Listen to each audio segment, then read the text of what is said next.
और मैं ये कहूं, ये कहना गलत नहीं होगा, जितनी देर में लोग नाश्ता पानी निपटाते हैं उतनी देर में आपने दुश्मनों को निपटा दिया।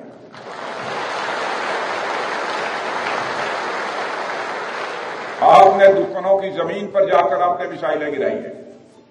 उसकी गूंज केवल भारत की सीमाओं तक ही सीमित नहीं रही है, बल्कि सारी दुनिया ने सुना है मेरे दोस्तों, सारी दुनिया ने सुना है। और वास्तव में वह गूंज सिर्फ मिसाइल्स की ही नहीं थी, वह गूंज थी आपके शौर्य की और भारत के सेना के जवानों के पराक्रम। ऑपरेशन सिंदूर में भारतीय वायुसेना ने जो प्रभावी भूमिका निभाई है, उसकी सराहना इस देश में ही नहीं बल्कि दुनिया के दूसरे देशों में भी हो रही है। आपके इस ऑपरेशन में न केवल दुश्मनों को डोमिनेट किया है आपने, बल्कि उन्हें डेसिमेट करने में भी कामयाबी हासिल की है।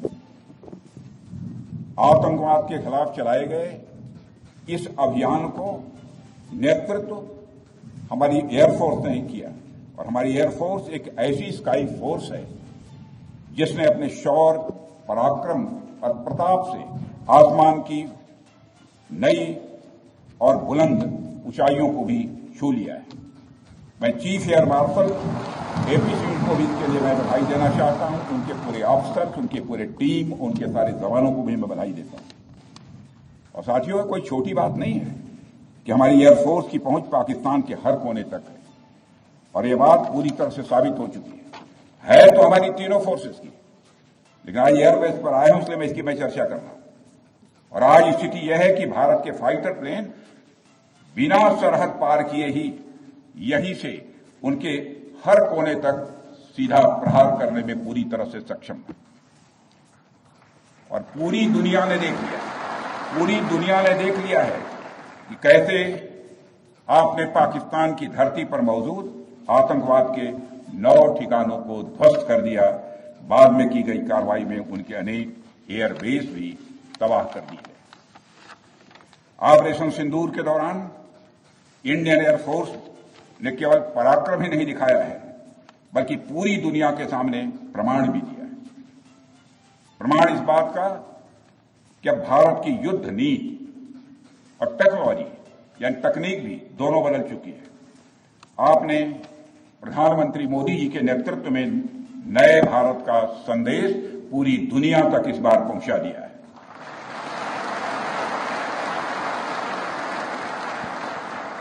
और साथियों, यह संदेश है कि अब भारत केवल विदेशों से इंपोर्ट किए गए हथियारों और प्लेटफॉर्म्स पर ही निर्भर नहीं है, बल्कि भारत में बने अस्त्र और शस्त्र भी हमारी सैन्य शक्ति का अब हिस्सा बन चुके हैं। अब भारत में बने और भारतीय हथियारों से बने हथियार भी अचूक और अभेद्य हैं। यह पूरे विश्व ने देख लिया है। ब्रह्मोस मिसाइल की ताकत को तो पाकिस्तान ने खुद स्वीकार कर लिया है। हमारे देश में एक कहावत काफी पुरानी है, और वह है दिन में तारे दिखना।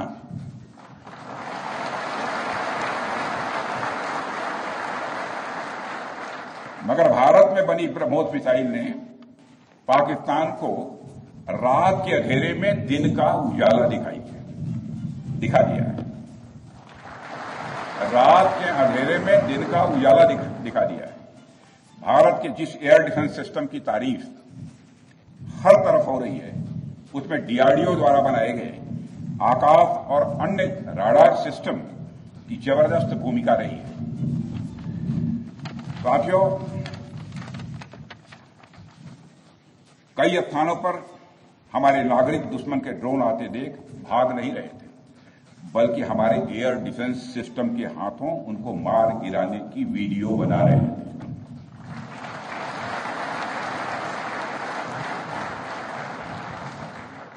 अब ड्रोन देखकर लोग भागने लगते हैं, लेकिन हमारे भारत के नागरिक वीडियो बना रहे थे।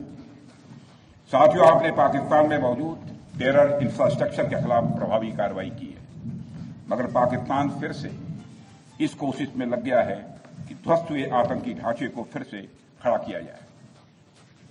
वहां की सरकार पाकिस्तानी आम नागरिकों से लिया गया टैक्स जैसे मोहम्मद जैसे आतंकवादी संगठन के आका मसूद अजहर को करीब 14 करोड़ रुपए देने में खर्च करेगी, जबकि वह यूनाइटेड नेशंस डेजिग्नेटेड टेररिस्ट घोषित हो चुका है।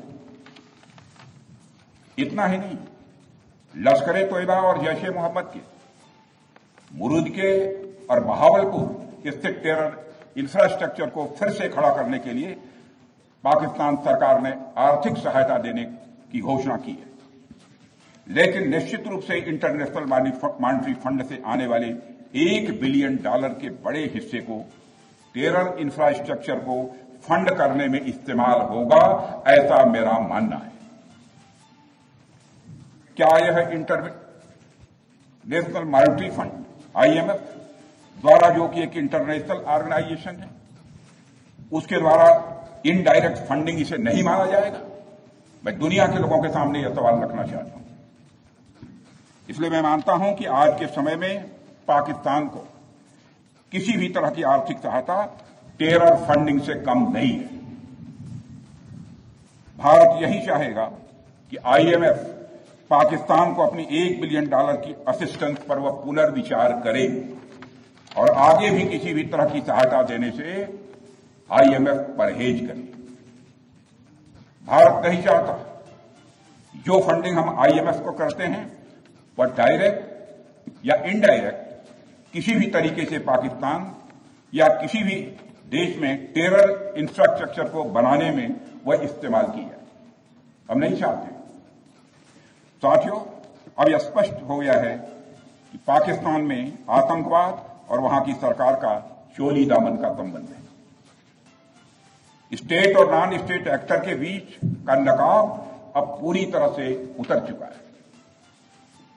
अतः इस परिस्थिति में यदि वहां परमाणु अस्त्र एटॉमिक वेपन रहते हैं तो इस बात की संभावनाओं को भविष्य में नकारा नहीं जा सकता कि कभी वो आतंकवादी तत्वों के हाथों में चले जाए। ये सिर्फ भारत के लिए नहीं बल्कि पूरी दुनिया के लिए और पाकिस्तान की आम जनता के लिए भी एक गंभीर खतरे की बात होगी।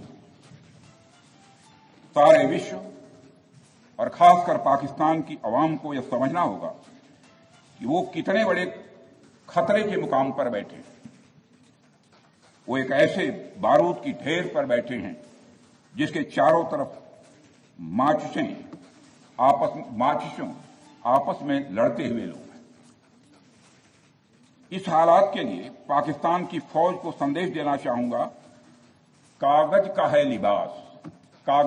लिबास, चिरागों का शहर है, चलना संभल संभल के क्योंकि तुम नशे में हो।